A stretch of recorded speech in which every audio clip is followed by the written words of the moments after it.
Today I am not feeling very well. I have got a cold and I've had a cold for a while. And over the past kind of 2 years, I every winter I'm getting sinusitis.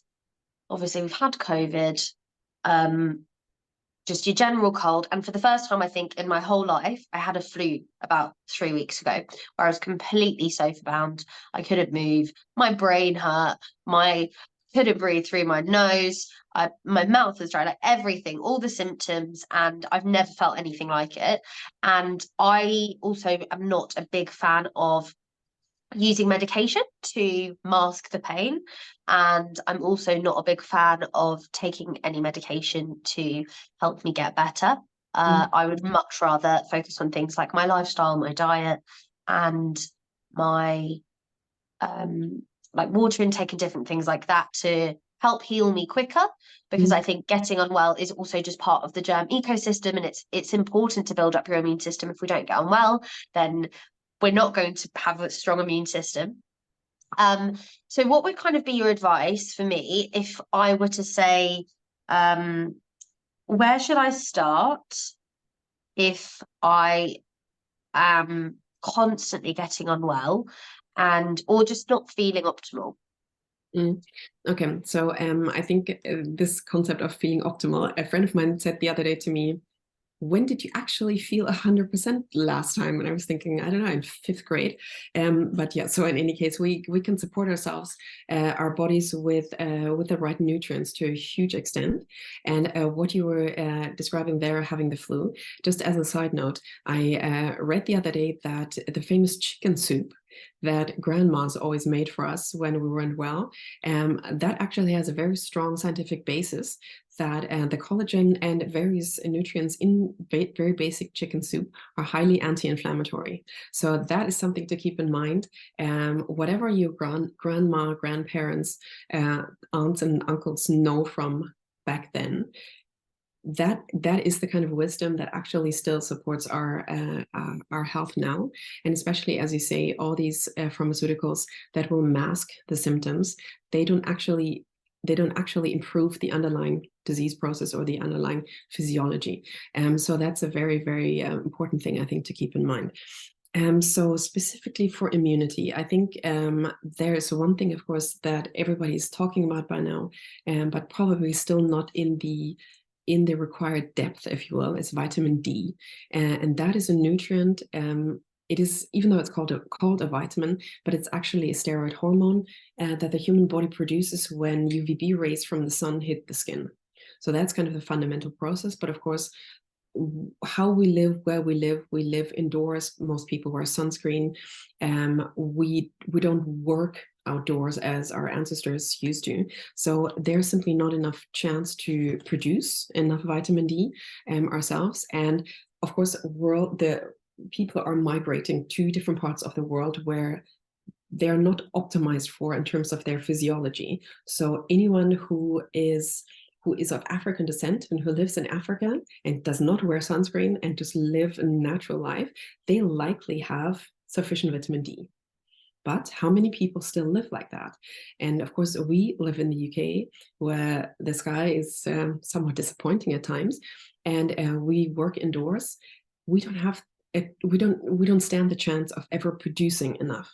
So that really means we need to supplement vitamin D, and vitamin D is really a hugely important factor, not just in immunity, but in brain health, in bone health, in gut health, in literally every single organ system in our body.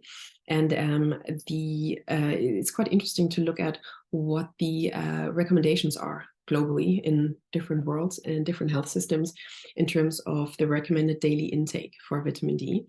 It varies quite a bit from 1000 IU, which is the unit in which vitamin D is measured, to 5000 or sometimes more. That is more or less an arbitrary number, because essentially all that matters is where your vitamin D blood level is. That's really what matters. And so that's really the focal point. And vitamin D is a fat soluble substance. And ideally, the supplementation would be together with vitamin K, small amount, 90 micrograms, for example, and you would take that in the morning or whenever you have some fatty foods, and fatty foods to simply absorb, to support the absorption, because it is stored in the liver, and that has to be with fatty food. So vitamin D together with vitamin K. So vitamin D is a hugely important nutrient, not just for immunity. I guess for immunity, there are a number of other nutrients that are talked about a lot. Vitamin C, zinc, the probiotics, and that, of course, again, is a very wide field, and everything is dose dependent. So with vitamin C, there are so many foods that contain quite good amounts of vitamin C, and we can very easily eat that. Citrus fruits, sweet potato, most fruit and vegetables have some degree of vitamin C. So with that, we can take in quite a lot. When acutely ill, I would probably say to take additional supplements, but to focus on the foods that are high in vitamin C, that's probably a very good thing to do year round. Zinc is another mineral that is, or another nutrient that is very strongly connected to immunity. And zinc is in foods. I'm just thinking of oysters right now. There are other foods, but zinc is, especially when you're acutely ill, it makes sense to take, I think, 15 to 25 milligrams of zinc just as a small tablet to support immunity. And that is definitely a very good thing. The another nutrient that is talked about a lot, but you probably know that there's so many things being talked about. It's kind of like fashionable to talk about vitamin D and fashionable to talk about the microbiome and this and that. But so few people have a structured view on what it is and why and how to actually take it in. And probiotics, so probiotics are really microbes that you take in with food or supplement or in capsule form that support the culture that lives in our gut, and that's the microbiome. And the probiotics you can take in with food, any fermented food, yogurt, kimchi, sauerkraut, anything like that, that contains microbes, and that will supplement your microbiome. Or you can do that with probiotic supplements, high quality ones, which is a very good way. A side note there, you may know the Actimel and the Yakult, small things. They are a bit of an absurdity in that they're incredibly high in sugar. And we all know sugar is a bit of a problem. But so if we have a microbiome that is overgrown with microbes that don't really belong there, that could be fungi, candida, various little microbes that don't belong there, those guys feed off sugar. So if we, on the one hand, have Yakult to supplement our microbiome, but at the same time we feed the guys that are not supposed to be there, that's wow.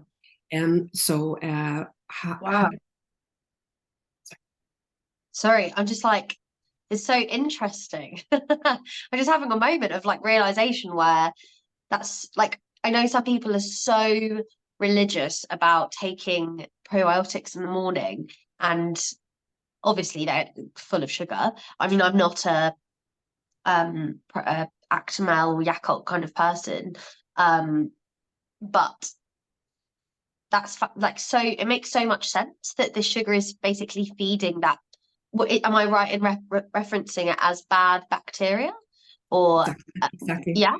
So yeah, and like for me, I know that I kind of went through a phase of like having kefir and also like other probiotic yogurt type things. And I know yogurt's full of sugar because they taste delicious. Depending on the sugar. So I think a very important thing is to really differentiate. So not just throw everything into the same category.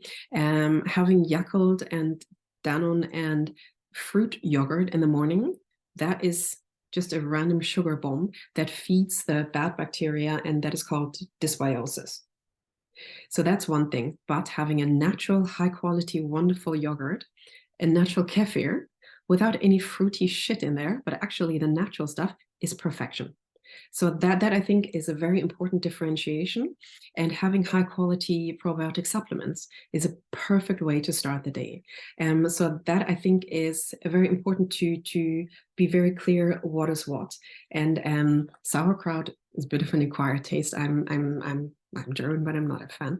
And I think any hot food that is fermented, of course, there's always the question, with heat, microbes die. So you never know how much there is. So I would never force anyone to have sauerkraut because, but a high quality, wonderful yogurt, being that you were talking about coconut yogurt, acquired taste, totally. But there are, I don't know, almond milk yogurts. There are various different yogurts. And if you tolerate dairy, a high quality and high fat dairy yogurt is perfect, but without the fruity shit. Always look at the label, always look at the sugar content and the sugar source. So if it is lactose, as in the natural milk sugar, it's fine. But if it is fructose, fruity shit, then not. And what would be a high sugar quantity? Like when you're looking at all the numbers, because I think lots of us, especially if you've had a UK education, they look at like the color schemes, so like green, orange, and red. So a lot of us base it off that. But then if you actually look at the numbers, sometimes I'm like, oh, that looks really high, even though it's green. So maybe some sort of guidance around that would be really beneficial. So I think this ultra simplistic traffic light system, I think that is quite dangerous, that people then rely on, oh, it says green, but there is some horrific shit in there, being that de facto high sugar. So I think if one wants to go really low sugar, 12 grams of sugar per day should be it. I mean, I say that with a stupid smile because of course that's my goal, but I never managed that. But of course, then we're talking about that's essentially a tablespoon. And that includes anything and everything that we eat. So that is really quite hard to do. But so really the focus is always on back to common sense, and to, if something doesn't seem right, doesn't seem natural, if you will, then just stay away from it. I think that is the overall idea. And probably one last point for immunity, which I think is incredibly helpful, and something that comes back to probably advice that our grandmothers would still give us. And that is, so if we have a cold, either a flu, a cold, some sort of the feeling of being just something stuck, and to have a sinus flush. And we talked about that before, and how incredibly interesting that is to have something that very, very mechanically removes this colony of bacterium from our sinuses, and wherever that is, in which cavities in the skull it actually is residing, and to flush it into the nasal system and to flush it out. It is not a process that I would say is fit for, I don't know, public consumption or on Yeah, so it's a pretty grim, it's a pretty grim activity. I've been sinus flushing for about 2 or 3 years now. So my auntie introduced me to it for my hay fever, because I believe I have a really small nasal cavity, and as a result of the small nasal cavity, I get very irritated sinuses. So as I mentioned earlier, like every year for the kind of like past few years, I've been getting sinusitis and rhinitis, all the itises. And so now, and as I said, I don't believe in like taking medication and decongestants and different things, like unnatural decongestants, and just pumping myself with paracetamol and ibuprofen and things like that. I started to use the nasal flush via for my sinusitis. And so what my routine is now, every single night, even if I'm not feeling bunged up, is I'm doing a nasal rinse, and then I also do a Sterimar kind of pressure pump. So that's just like salt water pump, which is more like a nasal spray-esque kind of thing. But mechanisms of it is you're literally just shooting salty water up one nostril and it comes out the other nostril. So yeah, you kind of want to shut the door, lean over the toilet seat, maybe let that all drip out. Let's not talk about that. But it is quite a magical feeling to actually feel the pressure lift. Most definitely. So I'm a huge fan of that. And of course, it's this very commonsensical mechanism of removing this colony of bacteria, and with that, just giving the immune system a lot more space to focus on what really matters, and not to obsess about these microbes that are just sitting there and that are stuck there, which I think is coming back to the pharmaceutical approach of just using decongestant,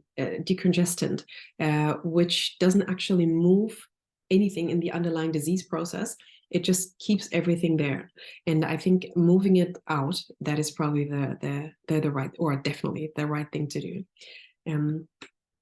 Amazing. So something else that I think is really important to talk about is brain health. So and this, I think this both falls into like the immunity element, because when we're feeling low energy and we're not very well, from like a brain health perspective, we're feeling drained, we're feeling fatigued, we're feeling sorry for ourselves. What can we do to kind of optimize brain health in the way that that can be done in a natural way?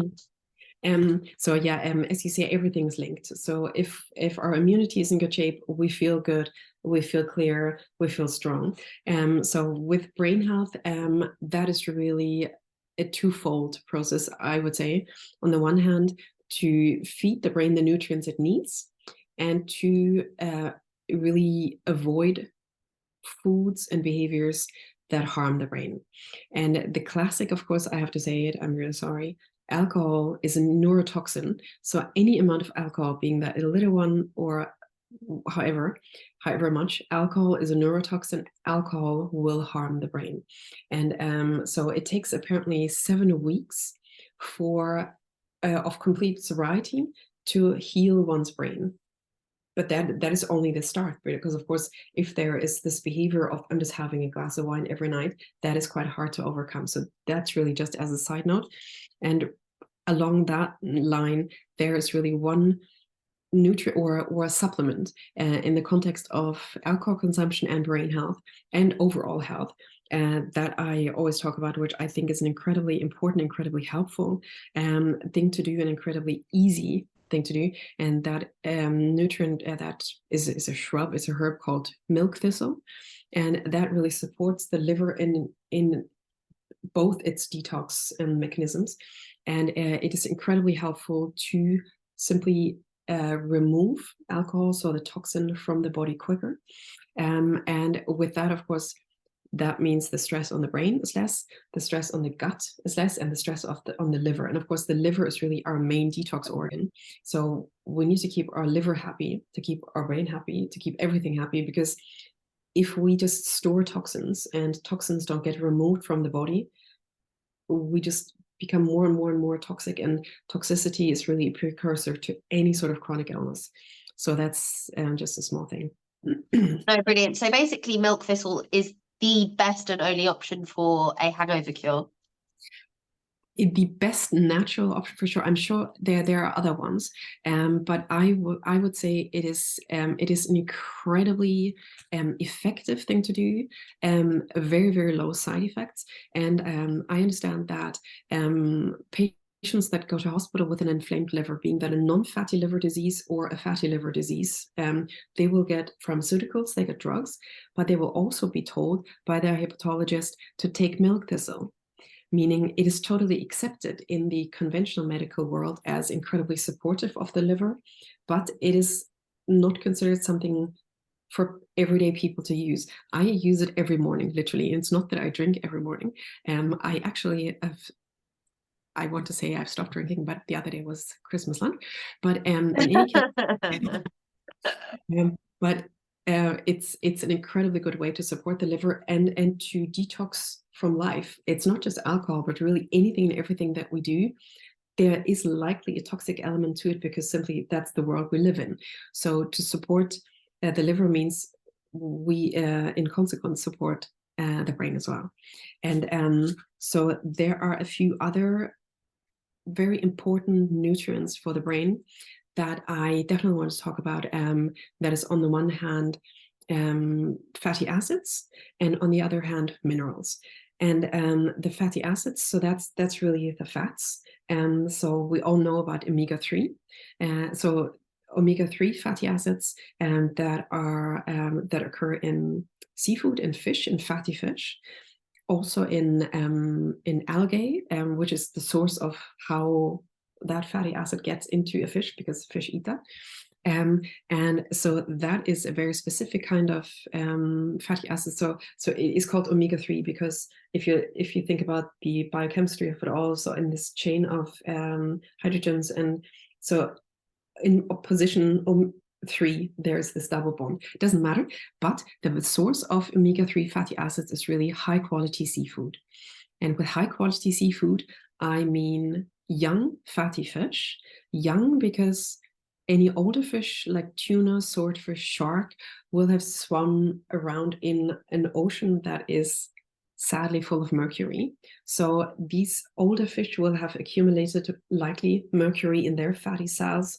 And with that, anyone eating that stuff will take that in. So we do not like mercury at all. Mercury is one of the heavy metals that the body has no use for, and the body has no natural mechanism for to detox from it. So that is very important, to avoid old fish, but focus on young fish. And there is an abbreviation that might be an easy one when you go shopping. It's called SMASH. And that is the sardines, mackerel, anchovies, salmon, and herring. So the SMASH fish, they are young, they're fatty. Regarding salmon, important thing to keep in mind is the quality of the salmon, because by now so many salmons are farmed, and there are those horror stories from those salmon farms about what they're being fed and what bacteria they have and all that horrificness. I remember watching I can't remember, it's a Netflix show, and it was all about seafood and how we basically how it's manufactured, how it's processed, where it's being fished. So there were lots of different elements to it. And one of the episodes is about salmon, and it put me off salmon for about a year because I was shocked. Like, you get like Scottish salmon because of this whole Scottish salmon fantasy.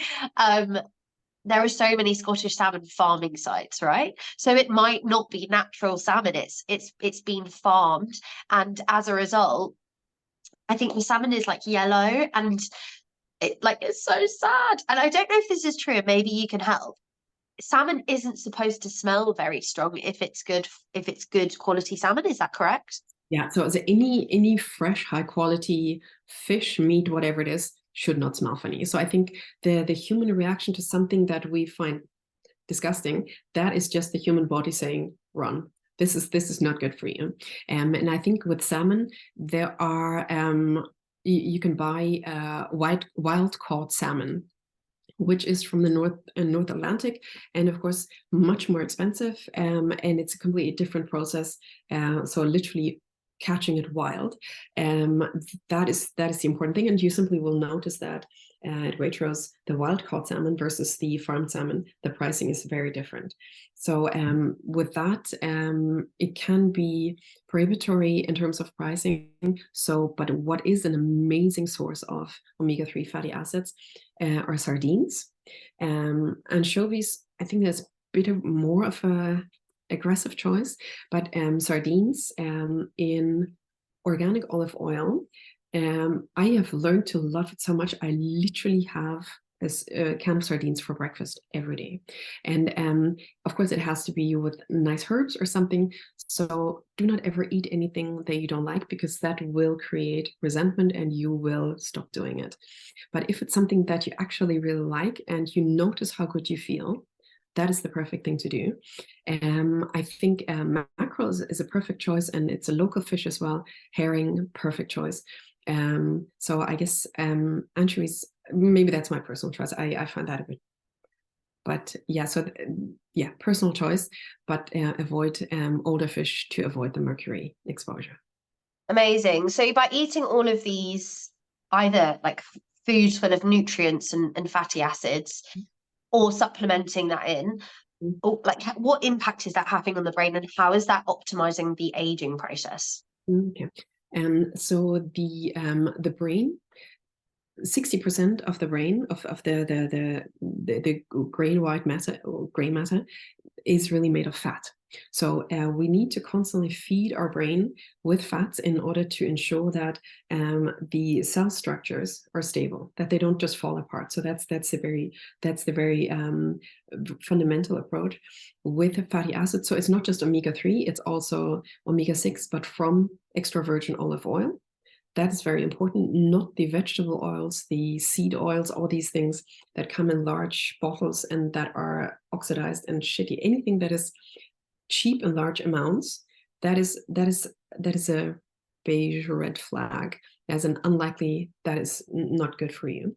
But yeah, so the so omega-3 and omega-6 are unsaturated oils versus saturated fatty acids. That is coconut oil or no, avocado is not saturated, but coconut oil, lard, butter. So these are the saturated fats that have been so vilified in this whole context of cholesterol and all that, which I think is now very, very clear that that was based on a clinical trial that was done by Ansel Keys a long time ago, and that was just if you're being kind, a misinterpretation, or it was on purpose. But still, in any case, so we now know saturated fat in itself is not a bad thing at all. And so anything, fats support the integrity of our cell structures. So that is really the full body impact that fat intake has. And we will, or I definitely notice it in my brain clarity, brain energy. If I have enough fat, enough protein, I feel so much more stable and capable, if that makes any sense. No, it absolutely does, because when I'm hungover, obviously had a drink, my brain is not clear at all. I do really stupid things and make really silly mistakes, and I can't find things, and I just feel like my brain is so unclear, and that's probably when it's at its most foggiest.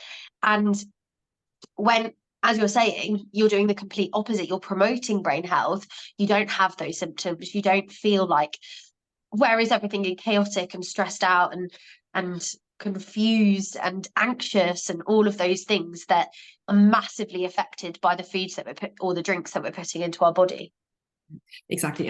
And of course, brain fog, and with that, low moods and the big moments of anxiety and moments of that is really the inflammatory condition of the brain, and fatty acids are anti-inflammatory, and a diet that is anti-inflammatory, so for our gut, will be very much anti-inflammatory for the brain, and that just promotes brain clarity, brain energy, our ability to do stuff. It all links together. Everything's linked. Yeah, absolutely. So now we've gone through the immunity, we know what we should be taking. We've got some brain health ideas. I think that feeds a little bit well into kind of the next element of the detox element of supplementation and nutrients. But before we go on to that, I just want to talk about the whole supplement stigma, because I used to be one of those people who was like, no, I can get everything through my food. I don't need to take supplements. And like, to be honest, that's like super egotistical and super naive and also ignorant, because I know that for a fact I'm not eating well enough. And if I'm not eating well enough, I'm definitely not going to be getting enough of certain nutrients. And on top of that, every single human being is different. So even if I'm eating The same as Rafael Nadal, who's been given this amazing nutrition plan. It might not be good enough for me because I'm a completely different person and I've got a completely different genetic makeup and a completely different cultural background. So, and I think all of those impact what we can eat, what we should eat, and how we can optimize our body so that we can feel good now, but we can also feel great as we age. So what would kind of be your advice when we're focusing on the detox element of supplementation, nutrients, and how can we re-optimize our body? So I think detoxification, that is essentially, there are really three mechanisms in our body that really ensure that all the toxins that we breathe in, that we metabolize, are being transported out, and that is really the liver, the kidneys, and the lymphatic system. And liver and kidneys are obviously organs, and that we can support with eating certain things and avoiding other things. To what you were saying before about supplementation and the view on supplementation, I probably just want to follow that up with it is so, I totally believe in that as well, that ideally you would take in all nutrients that we need from food. But I think we now live in a world where the soil is nutrient depleted to the extent that the carrot that we eat now will have a fraction of the nutrients that the carrot would have had that our grandmas ate. So I think that is something to keep in mind. And supplementation is not something for to go to Boots and have the multi-nutrient and just have one of those and just say, oh, but I take that. It is more important, or it's important to be clear about what are we taking and why are we taking it. And I think just as an added note to brain health, the B vitamins are so incredibly important in the context of brain health, or magnesium as well. Well, everything is important to everything. So that's never one nutrient that is only important for one thing and no other part of the body cares. So we're one system. That's probably the most important thing to keep in mind. But back to the detox, or did you just wanted to ask a question? No. I mean, in terms of you mentioned like the carrot and the nutrient dense lack of nutrient dense soil. From that perspective, would you then recommend looking at locally sourced vegetables, because I guess it's less manufactured, less processed? It's not having to be transported across the country from that sense. So is it retaining more nutrients in that from that process? Well, I think that really depends on if you live in an area where the soil has not been fertilized with any weird stuff and it's all organic and all wonderful, yes. But realistically, these soils are depleted wherever we are. So while it is definitely better to have locally sourced stuff, because you know the farmer, you know what it is and what it's not, and of course the added transport costs and the added exhausts that are associated with transport, they won't be there. But I think in terms of nutrient density, I'm not sure how clear we can be about the differences. There are certain areas in the world where we know the soil has certain things that other areas in the world don't have, but that would then go into, just your whole life just revolving around making sure that the carrot that you ate really has enough nutrients, which is just not realistic, that we spend so much time and energy on really knowing exactly what it is we're having. So that's why I would say supplementation of nutrients that we're likely not getting enough from food is a very good thing. And as you said, it's a bit ignorant to say like, oh, I don't need that, because that's just the world we live in now. So I think it definitely makes sense to have a few things in mind that will need to be supplemented, likely so of course of vitamin D, that for sure, but stuff like magnesium. I mean, there are every now and then articles in any sort of paper, being that the Financial Times or the Daily Mail, that the world is not just vitamin D, but magnesium deficient. And magnesium is such an incredibly important cofactor for so many processes in the body and the brain. And that is definitely a mineral to just keep in mind and to supplement. I mean, magnesium is contained in dark chocolate. So we can have lots of dark chocolate, but of course, dark chocolate comes with a bit of sugar as well. just as a side note. Yeah, so to come back to the detox mechanism, so the three that we have: liver, kidney, lymphatic system. So the liver we can support with, on the one hand, stuff like milk thistle, avoiding known toxins. The kidneys we can support with drinking a lot of filtered water, noticing how coffee makes us feel. Some people react really well to coffee, and that's a perfect way to hydrate and or flush out the system. Some people react really badly, being that to whatever compounds there are in the coffee. To some people get really hyper from caffeine. Some people don't. So that is something to really to watch ourselves. And the third detox pathway, the lymphatic system, and that comes back to your speciality of movement, because the lymphatic system is really the system that really doesn't have its own pump like the cardiovascular system. The heart pumps the blood around. The lymphatic system is entirely dependent on us moving. So and the lymphatic system moves out any sort of debris. Sounds always like a plane crash, but so any unwanted, unneeded remnants of old cells, whatever it is, to move that out of the body. And so movement is really the way to move around the lymphatic fluids. And of course, for a person who simply cannot do cardio and run and move, and jumping on the trampoline is apparently a very, very good way to move the lymphatic fluids.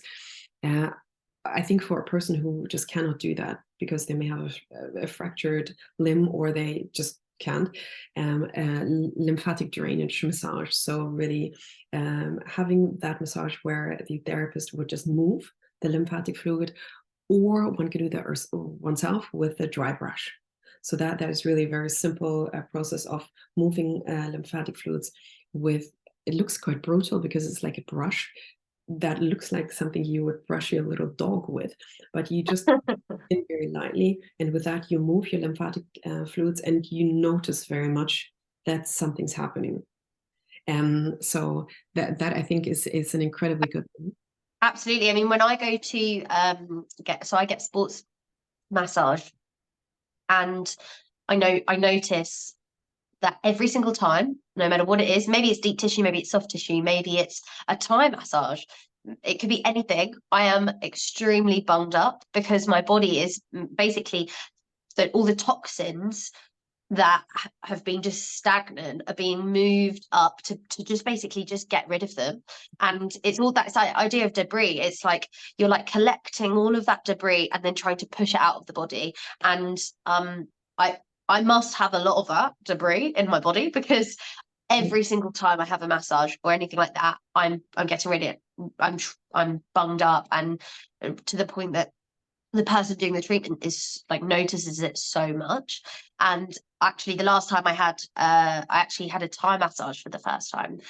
What an experience. And afterwards I just went home and I just Googled, like, why am I personally, like, why, because it doesn't affect everyone in the same way. Why am I personally so affected by massage, no matter what it is? Why am I so bunged up to the point that I have no breathing? Like, I can't, like, I'm so congested in my head. So, and I don't know the answer to it. It's something I'm going to find out a little bit more about, because it wasn't super clear from the research that I was looking at. And I think maybe it's an area of research that hasn't got too much information on. So based on what I've heard and based on what you're saying, it sounds like a similar idea, but it would be interesting to find out why I'm so affected by it. Yeah, I think, as you say, everybody's different, and to really move that stuff around that have been stagnant. And of course, a deep tissue massage or any massage is essentially moving the lymphatic fluids. So in that way, it's a very good thing. And when they always say after the massage, drink a lot of water, that is really to support now the liver to move it out, so you can actually excrete all these toxins.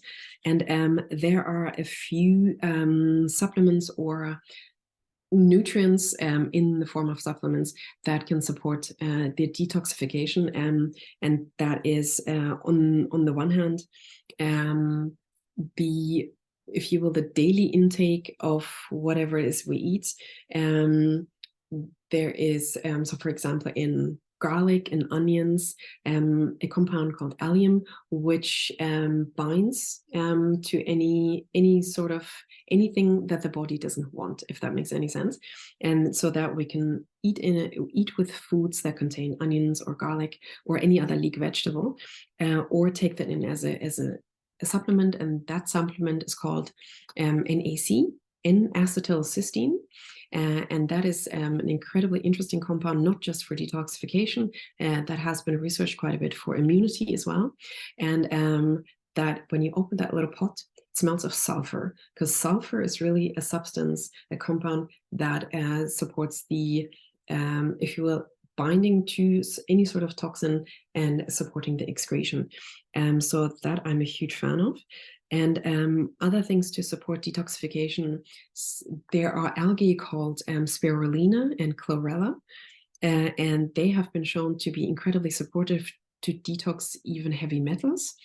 That is quite a complex area, and chelation of heavy metal toxicity, that is really something that should be supervised by a practitioner. But to keep in mind, whenever you see it contains spirulina and chlorella, that is a very good thing for detoxification. Drink a lot of water with that. That is again very important. Another thing for detoxification, and not just detoxification, for various other mechanisms in the body, is the mineral iodine. That has been shown to, on the one hand, support. There was some data showing that it will support mercury detoxification, but of course that is just a small study, so I don't want to make people do stuff.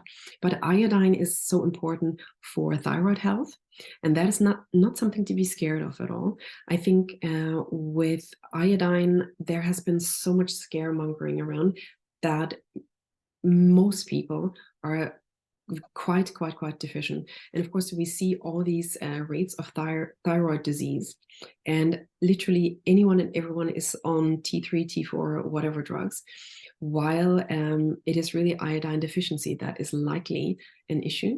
Very interesting. My whole mum's side of the family, all the females on my mum's side of the family, and all the females on my dad's side of the family, all have an underactive thyroid or an overactive thyroid.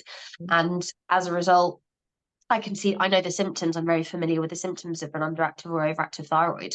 And it's something that I would like to potentially avoid in as and when the future. And I think maybe something that I need to discuss or explore personally, but maybe even on the podcast is thyroidism and thyroid diseases, because of the way that the UK healthcare system identifies whether you've got one or not is not very accurate. And you can go and get 3 or 4 tests and still it be unidentified, but you may still have an underactive or overactive thyroid. But that's going a little bit off topic. But very interesting, the fact that iodine is something that maybe could facilitate thyroid disease from a personal perspective, because I know so many people who are struggling. But as you said, I think it's such a common illness now that really affects us as we age. And especially females are so affected by iodine deficiency. And there's one piece of research, or one body of research, that quite a few years ago convinced me to focus on iodine. And that is the knowledge that in Japan, Japanese women have a breast cancer rate that is a fraction of the rest of the West, and fibrocystic breast disease, so that is kind of lumps in the breast that are benign, don't exist in Japan. And that is because Japanese diet has such a high iodine intake. Oh. And I used to have fibrocystic breast issues constantly. And then after the 3rd biopsy with a needle where they go, I just realized I'm not really enjoying this so much. So then I just started to research and simply tried it out. And since then, I take every day iodine, and I have never had any issues ever again. That is, of course, not something that applies to everyone. That's just something to keep in mind. With fibrocystic breast disease, there is likely a link with iodine deficiency. So Wow. I phrase it carefully, to not have people just overdo it on iodine. And yeah. Yeah, no, I think it's so interesting. I think just to kind of caveat everything we're saying is this isn't medical advice. This is a conversation about what's working, Personal what experiences. isn't working, research, and it will be in the caption notes, but this is all an explorative discussion. And if you're really, really interested in finding out more, then maybe go and speak to a medical professional who could help you personally, or maybe talk to you, Martina, a little bit more outside of the podcast as a way to explore maybe how nutrition can really impact health conditions. And I think that that would be a fantastic and incredibly useful way to improve our aging process, but also prevent any future health conditions from occurring. So, is there anything else you wanted to kind of contribute to this episode around either immunity, brain health, or detoxification before I close up? Well, I think probably something, especially with a view to healthy aging, increasing lifespan, increasing health span, something that is being talked about more now, which is a very good thing, but possibly still not enough, is menopause, female aging, and of course, male aging, which is something that is not talked about at all yet. And males have an equivalent to the female menopause, and it's called andropause. It's quite different. It's not the drastic drop of testosterone like we have this drastic drop of estrogen, but it is a slow drop. And all these issues that we have heard about, enlarged prostate, the grumpy old men behavior, that is a consequence of testosterone reduction. So that is something to keep in mind. For the female menopause, of course, this whole process of keeping in mind, it's not just hot flashes. It is really affecting all aspects of the female body and the brain. And so with that, I'm just thinking really with a view to long-term health, how important it is for females to support their immunity, their brain health, and their detox mechanisms with increasing tenacity, if that makes any sense, with age, because as you know, the loss of muscle mass is a consequence of aging. So with that, we need to take in more nutrients, more collagen, more proteins, for example. And so all these aspects, vitamin D requirement increases with time. And so all these diseases of aging that have been so normalized, these are consequences of just being deficient on of so many nutrients. So that is just something that I want to highlight, that with age, the requirements just increase. But at the same time, that is something that we can very easily fix simply by increasing our intake with food, and or with additional nutrients, with supplements, and with that stay healthy, happy for the long term. I think that's important. Absolutely. And I'm just going to highlight some things that really stood out to me. Some flash kind of bullet point elements that I think we should take from this podcast of that vitamin D is to be taken with vitamin K. 12 grams of sugar per day is something you should be potentially looking into, maybe exploring more. Like, are we taking in like triple that amount? Maybe, yeah, like looking at how much, because I would have no idea how many grams of sugar I'm having. 12 weeks. It takes 7 weeks for the brain to heal from alcohol. Mind blown, literally. Yeah, wild, and that makes me not want to drink alcohol. And to remember smash when we're choosing some foods, maybe when you're doing your weekly shop, looking more at the fish section, sardines, salmon, anchovies, and the other, I can't remember, M for mackerel and H for herring. Perfect, I got it. Good way to remember. And then penultimately, coffee intake is person dependent. So really be more intuitive about coffee. I don't drink coffee, so it doesn't really affect me. But most of my friends would like to think that they're coffee connoisseurs. And the last one is what you took or ate earlier on in life may need to be changed as we age and in later life as we grow. So maybe the nutrients intake and the supplements that we were taking earlier in life need to be increased, or maybe equally you need to start implementing supplements into your life because you're aging and you're growing and you're changing. So thank you so much for all your time and all of your valuable knowledge around this. I feel really, really well prepped for that next stage of my life, looking at supplements and making the right choices for me. But if we would like to kind of contact you, or if anyone listening has more questions, what is the best way to get in contact? That is probably through the website of my project. So the project is really a startup that is all about brain health and Alzheimer's prevention. And the project is called Viatitude Health. So it's viatitudehealth.com. And there you can contact me with any questions, suggestions, any thoughts you have. Yeah, that's probably the best way. Brilliant. And then I guess kind of just commenting on what you've just said, we're making these choices and these changes in life to do things like prevent Alzheimer's. And that's kind of where your passion lies, isn't it? And I think it's so important to remember that we're not just doing this for a short-term effect. This is about really making a difference in later life and doing everything you possibly can now so that you can retire and live healthy the average age for a woman in the UK is around 86 years old, and the average age for a man to live is 84 years old. And that I'm pretty sure that by the time I reach my 80s, that will have gone to maybe 120, 130 as an average age to live. So, and we don't want to live that long if the last 25 years of our life are in suffering and medication and preventable diseases. I was listening to a podcast yesterday about aging, and they said that 90% of the health conditions that we are diagnosed with in later life are preventable. 90%.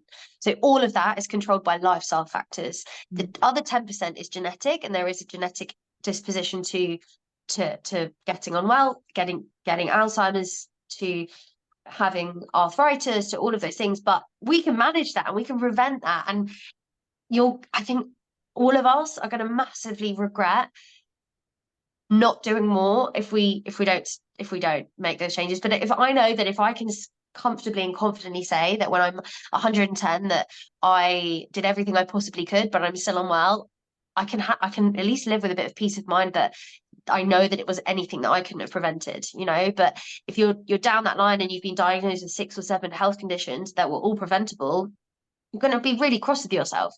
So I think that's the message that I'd really like to pass on to anybody who's thinking about changing their lifestyle for the better, and taking in all of this information and doing more research into what works for us as individuals.